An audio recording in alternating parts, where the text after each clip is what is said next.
ఆస్తుల పంపకాలు గొడవలు ఏకంగా మర్డర్ కుట్రలకే తెరతీస్తున్నాయి.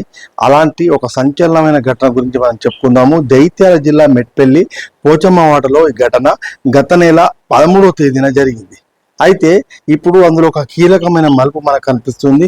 ఏకంగా తుపాకీతో కాల్చి తన వదినను మరిది చంపేందుకు చేసిన ప్రయత్నమే ఈ సంచలనమైన విషయం. శంకర్, రాజం ఈ ఇద్దరు కూడా మెట్పల్లి పోచమ్మవాడలో ఉంటారు. వారికి 58 గుంటల భూమి ఉంది.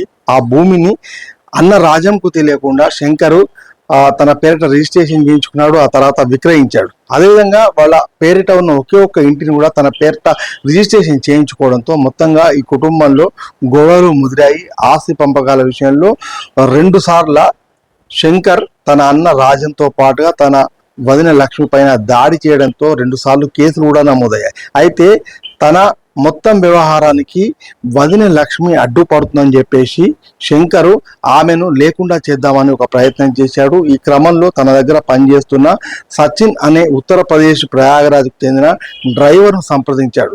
అతనికి సుపారీ డబ్బు ఆశ చూపి మొత్తంగా అతన్ని తన వదినని చంపాలని చెప్పేసి ఒక ప్లాన్ పురమాయించాడు. ఈ క్రమంలో సచిన్ ఉత్తరప్రదేశ్కి వెళ్ళి ఒక సాధువు రూపంలో ఉన్న వ్యక్తి దగ్గర నుంచి ఒక పిస్టల్తో పాటుగా 3 గుండ్లు కొనుగోలు చేశాడు. అందుకోసము ఒక 35,000 రూపాయలను శంకరు ఫోన్ పే కూడా చేశాడు. ఈ క్రమంలో సచిన్ తిరిగి వచ్చిన తర్వాత ఆమె లక్ష్మి పైన కాల్పుల ఘటనకు జూన్ 13వ తేదీని ప్రయత్నం చేశాడు. కానీ కుదరకపోవడంతో భయపడి జూన్ 15 నాడు కాల్పులకు తెగబడ్డాడు. అయితే ఈ క్రమంలో ఆ కాల్పుల శబ్దానికి అదేవిధంగా ఆమె అరుపులతోని మొత్తంగా అందరూ బయటకు రావడంతో నిందితులు మొత్తం మంది వెనుక నుండి స్కెచ్ వేసిన శంకర్ ఫ్యామిలీ అదేవిధంగా సచిన్ వీళ్ళంతా పారిపోయారు. కానీ లక్ష్మి చెంప భాగంలో ఒక మెటల్ లాంటిది కనిపించడంతో వైద్యులు గుర్తించడంతో దాన్ని ఫోరెన్సిక్ ల్యాబ్కు పంపించారు. అది బుల్లెట్ అని తేలింది. మొత్తంగా ఈ మర్డర్ కేసు కుట్రలో ఇప్పుడు బుల్లెట్ అని తేలడం అనేది ఒక సంచలనం రేపుతున్న విషయము, ఒక కీలకమైన మలుపు అని చెప్పుకోవచ్చు.